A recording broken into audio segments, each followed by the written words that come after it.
So I have a confession.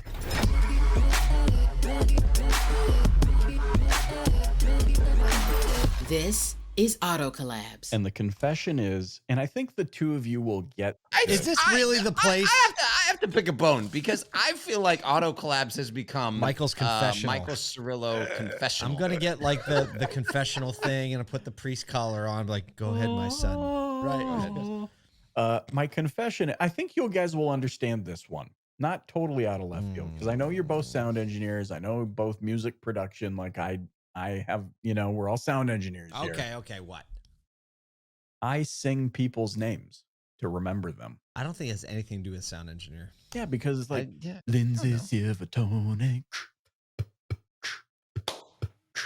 Lindsay Ciavattone. Right? And that's who we're talking to today. You need like and the only bass way I'm drum. going to ever remember her name is to hit that bass line on Ciavattone. yeah, I get it. I feel that. You pick it It's up. that's like a Jim Quick trick. That is kind of like a Jim. Yeah, like your name, Kyle, is like an AT&T, like like a little Kyle Mountsier. Ba, ba, ba. That's fair. Yeah, I'll take it.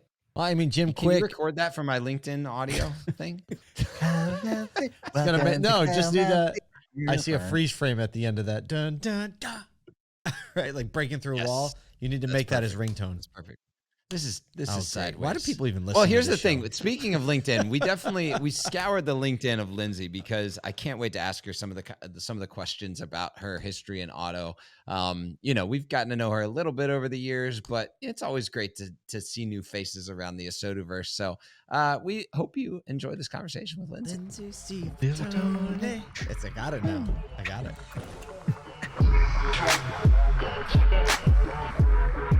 Hey, Lindsay, thank you so much for joining us today. We're excited for the conversation. Awesome. I am too. Thanks for having me. Hey, rumor has it that you may or may not have actually sold cars before. That rumor is true. It is. Anyone's talking about that rumor. I'm not that. Dude, we've heard it all over. It was at a ASOTU con. All over. There was a Reddit thread about it. Dude at the convenience store this morning was talking about it. You heard you were going to be on the show. Yeah, when you find out what it was, maybe this will turn into a little bit of a topic of conversation, but I'll set the stage for you. Okay. So this was a Western Massachusetts Pontiac Oldsmobile dealer. So, really aging myself here. Yeah. Lots of linoleum and, those like black, shiny metal chairs. Brass everywhere. I can smell it too. Yeah. I actually can smell it. For sure. Yeah. So we had felt cloth seats. Oh my God. Do you remember the Pontiac Aztec? Yes. Oh yes.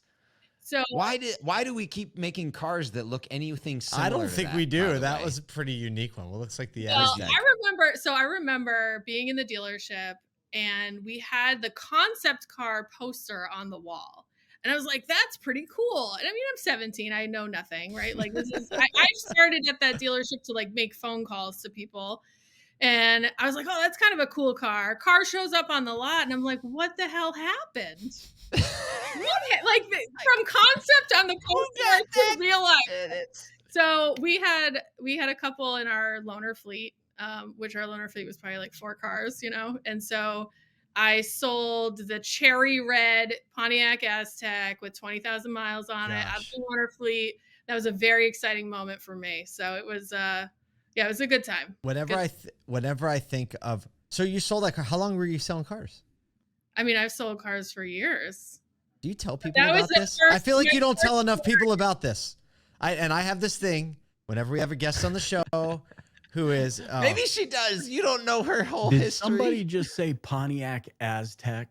The rumor's starting already. For me to come in here. And so I have this thing where when industry partners have sold cars and they don't talk about it enough, I get upset because I feel like that is the most relevant point of connection you can have with any dealers. Like, oh, because once you sold cars, because I never sold cars.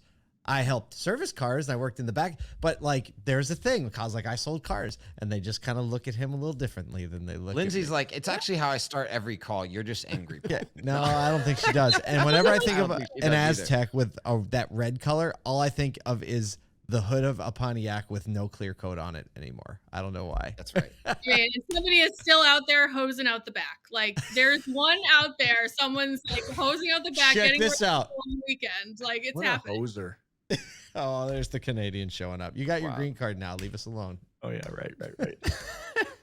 It's funny though. I do try to tell people about this, and I always feel, it's one of those things. Like I don't know that I'm the best like promoter of myself. So my team members often will like jump in and be like, "Did you know Lindsay used to do this?" And so yeah, I think it is a great connection point. Like it is. Well, but there's a fine balance, and I get it, because now that I'm like 2 years removed from being in a dealership, you like there's an element of like once been in a dealership, it's like training wheels kind of thing. You've always kind of been there, but the market moves so fast, and the further you get from it, like you almost feel this like apologetic, like I don't want to tell them that I used to work for a dealership, like I know what I'm talking about. There's some elements that I do and some that I don't. You get that like kind of like fine balance of Absolutely. I mean, we'll be having conversations and I'm like, yeah, it's been a minute since I wholesaled a car myself, right? Like, but fundamentally I can, there's that shared experience. But that's very, very true. Like I'll tell people like, hey, I know this, but also we've been moving at like light speed over the last 3-4 years. And so, some of that can be outdated, which is why we're doing some of the work we're doing here. Yeah, and your trajectory, you were on a fairly quick path to executive leadership in a dealership. What do you think contributed to that path to success? Kind of a funny. This is a little bit of a story. Very quickly though, one of my general managers. Story. Yeah. So I was at a Mercedes-Benz store, and at the time I was in F&I, and the manager just like randomly, I'm standing at the desk or whatever. He's like, "Why are you so motivated?" And I thought that was like the weirdest question. And I was like, well, I'm not independently wealthy. Like and I said to him, I was like, listen, I'm not independently wealthy. Like I don't have the luxury of like not working or like, doing a passion project job. And I said, but here's the thing, like I'm not going to waste my own time when I'm at work. Right? It's like, why should I show up and put anything less than the most I have that day into whatever we're doing? Because it's like, I'm wasting my own time. And I tell that to people all the time, like, be selfish. Like, think about yourself. Like, what are you doing for you right now in a good way, right? Like, how are you getting something out of this? So what do you mean? Like, so what do you get? Like, just keep unpacking that one, right? When you're working hard with motivation, with intention, what are you giving to yourself? I think that's just knowing, like when I put my head down on the pillow at night, like I did the best that I could that day. Right. And it's values alignment of like, if I'm going to show up, I'm going to be all in. This is the kind of person I am. You're reminding yourself that that's the kind of person you are. I bet you learned a little bit more too. I learned a ton. I mean, the other thing too, though, to that point, like let's be very real here. I had some excellent mentors through my time at the dealership, right? I got really lucky and I had a few people early on like take me under the wing, show me how to do and operate in this business successfully. Without that, I would not have gone as far as I did. 100%. Like I did not do this by myself in a vacuum without a very strong team of people around me. Man, I think we can end the podcast right there. So, yeah, I know. I'm like, I feel like we've got more substance out of the and we're first 6 minutes in. Cirillo's just got his mind blown. He just came in thinking we were talking about Aztecs, and all of a sudden, where Cirillo's like, "Yep, we're good. Can't even say a word." Okay, so this is a question because I get asked this question a lot too. But when you spend so much time on the retail side, and there's a particular energy, yes, there might be long hours, but also the growth trajectory. What was there a guiding reason in your life that said, hey, this is my time to leave the retail side? 100% yes. So I will tell you, there was a day I was sitting at my desk. I was at Porsche, like the dream job, right? Like I'm a GM at Porsche. I have an awesome team. Everything's wonderful. And I sat at that desk and I thought to myself, oh my gosh, my son is starting school in the fall. And I cannot keep him home on Thursday anymore. because we had Thursday. I had Thursday, Sunday off, right? So Thursday was like my day with him. And then I saw him on Sunday. And then I realized he's actually going to be in school. I have to send him to school. And I'm going to see him one day a week. Right? And you know, your dealership hours, right? It's like early morning sometimes, very late nights. Like, so that to me, I was just like, holy crap, like that's not something that I'm willing to do. And so that was really the tipping point to start looking and It's a figuring good out. reason. That's a great reason. I'll take that. Yeah. I mean, it's, you know, and I think I hope and I wish this for many people that at some point we can figure out whether it's like hiring people in pairs or putting them on like teams where we can better balance out that, you know, dealership, like working hard, getting the job done with also making sure that you can, you know, It's take care so of- tough because it's like it is retail, right? But when I like people say that to me all the time, like, but it's retail. You're in a retail environment. Yet the people that are in auto making the money that people are making in auto, especially at an executive level, like nobody else in retail anywhere. Like go find a retail spot at the mall Where a general That's- manager makes what our more general than 90 to manager's making 1,000. no chance. right. Yeah. Yeah. And so the only people that are making that type of money in the world are working typically at least Monday through Friday. They might be working long hours, but they're working that. So it is because you see so many people kind of like get to this level and then their family grows and it's like, I can't do it anymore. So I think that not for everybody. There are some people that's a trajectory that they'll take and they'll love it and it works for their family. But I do hope that there are dealerships and dealership groups out there at least attempting to solve that for executive leadership. And I love actually we were at do you know the West Herr Group? Yes. Yep. So the West Herr Group is working on this with their frontline employees, especially like salespeople. They're giving them this like pair up thing where they both work 3 days a week, That's awesome. but it's basically like they hire one person, Exactly. Yep. which is wild to me, you know? And these people are all making great money because they basically sell like between the two 35 to 40 cars a month because there's no fight. It's just we're working on this together. Split deals. There's nothing I hated more They split in everything. life was split deals. It was the worst. Well, because you had the Right. ethic you had. So everybody wanted you on their split deal, but Yeah, you didn't want to be on anybody else's split deal. Right? Oh, and I mean when I was managing the sales people, Oh, it's the worst. carry the two, right? Yeah, that was pretty bad. But You know what I like? Yeah, and though? you think about that, like, why couldn't we have managers that operate in the same, you know? yeah, I don't know. 100%. I mean, on the flip side, guys, retail automotive might be the only retail industry in which general managers can wear something other than khaki cargo pants, tube socks, and sandals. Like we're This is well fair. dressed.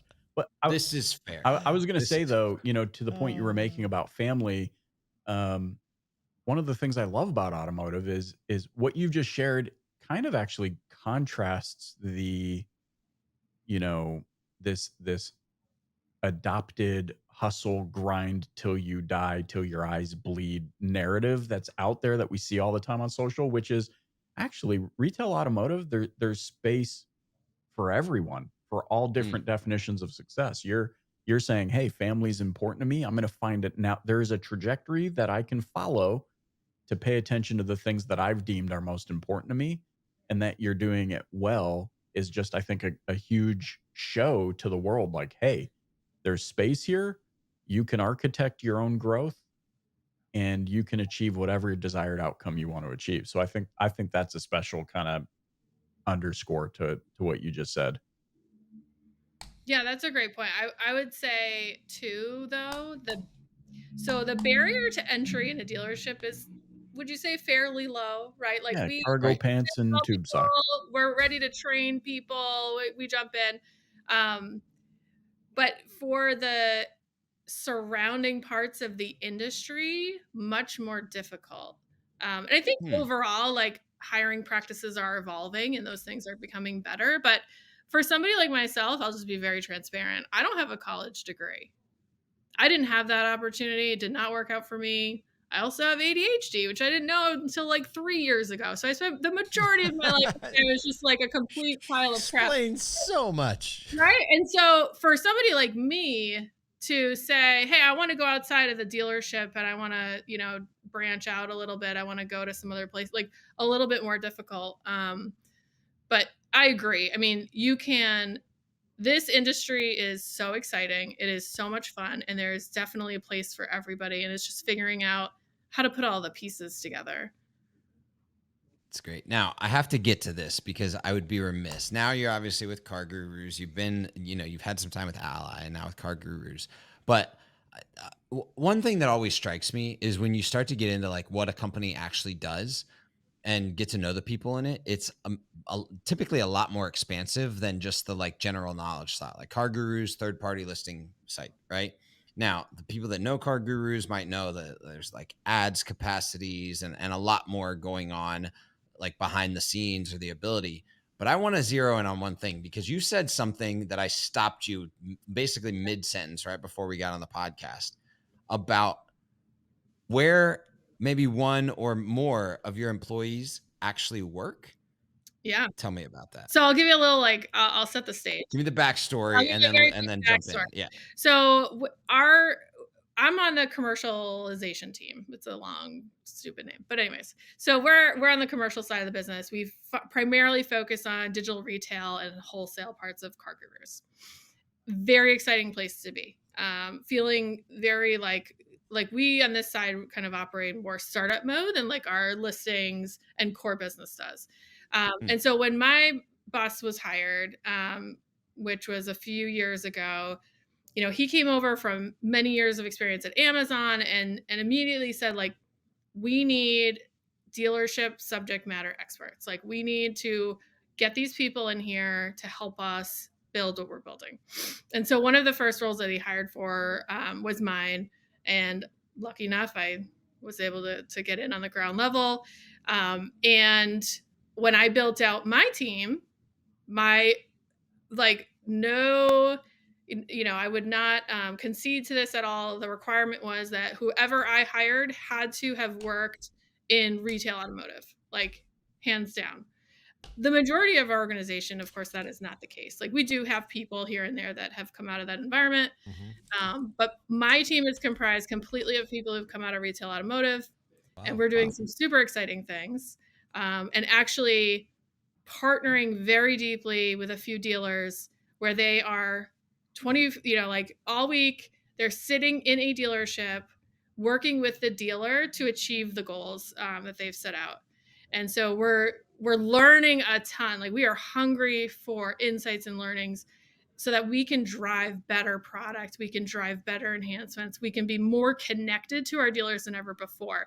And so that's what I'm running with. There's a word that we like to use around here called collaboration. And that's what that sounds like to me. Sounds like a little collaboration. Sounds like a little troublemaking. All of it. Yeah, a little bit. All of it. How many of those people do you have across the country? I have 4. I have 4 right now. We're in planning stages for next year, so that could change. But it's something that has been extremely rewarding, and we've built some really amazing relationships by doing that. What kind of learning? Okay, give us like 1 or 2 learnings that have come from having people planted at dealerships full time. Yeah. So here's a good one. We talk about here, like, let's eat our own dog food, right? Which is like, let's figure out like maybe how things aren't working the way we expect. And so one of those things is the way our leads show up in the CRM. Now we know dealers are using like a whole spectrum of CRM systems. And so there are times, because they're all so customizable, where our leads are not displaying the way that we would want them to delineate like where this customer came from or what type of lead it is. And so something that we're working on really right now, we literally had a conversation this morning about it. And so lots of work being done to figure out how we can optimize that for the dealer so they don't have to do anything extra. And then we're making sure that, information is getting across the line. So that's one example. Which that's huge. Super important. Yeah. If you've ever been in a BDC, or read a lead. Yeah. You know that there are some leads that you're like, can't wait to get that one, and other leads where you're like, gonna have to fish everything out of this. Yeah. 100%. You know? 100%. Oh man, Lindsay, this is like the roll to the end, but I can see in Paul and Michael's faces over there. They're like, you cut me off, but I'm gonna cut them off because we're gonna allow people to connect with you. But this has been an absolute great conversation, from the one-liners of leadership and motivation that you had at the beginning to the cool stuff that you're doing with Car Gurus, and can't wait to continue connecting and see what comes out of this really cool team that you have. So thanks for joining us here on Auto Collabs. Awesome. Thanks for having me. Can I just say, I really like her. She is awesome. I've never met her. I never had a conversation with her before, but she's awesome. She's one of our people.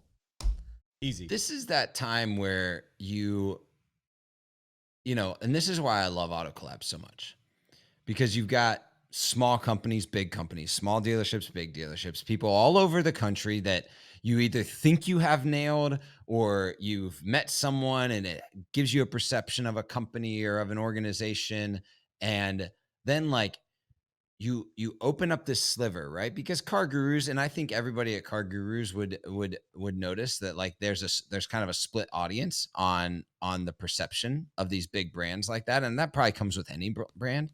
But then you open up the sliver and you just get a peek in, and you've got Lindsay and her director, her boss, enabling this brand new team that works out of dealerships. So cool. To collaborate and solve the real problems that they're dealing with every day, not from the perspective of tech, but from the perspective of activity. That's next level. Total next level. Yeah, I mean, our industry is a Russian nesting doll of perceptions. You know, look at what we're doing with More Than Cars. It's like, let's open that up. The perception that the public has of dealer, probably not accurate. Perception that dealers sometimes have is of quote unquote vendor or service provider. Like you said, once you slice it open a little bit and look inside, you're like, oh, dang, there's a lot going on. Yeah. Yeah. This young lady sold Aztecas, and then Aztec. Or Aztecs. Azteca's the Mexican place down the street. We're getting close to lunchtime. Yeah, hungry. Yeah. We are it was the close to Nacho Libre reference of Russian nesting dolls. But yeah, and then was a general manager of a Porsche dealership. She knows what's for up. AutoNation, right? For Penske. Hell yeah. I don't know if this is the right place to close this thing down, but one of the notes I took today was, does anyone say Porsche still anymore? And now I know one person, and it's Kyle Mountsier. Porsche. Well, on that note, on behalf of Kyle Mountsier, Michael Cirillo, and myself, thank you so much for listening to Auto Collabs.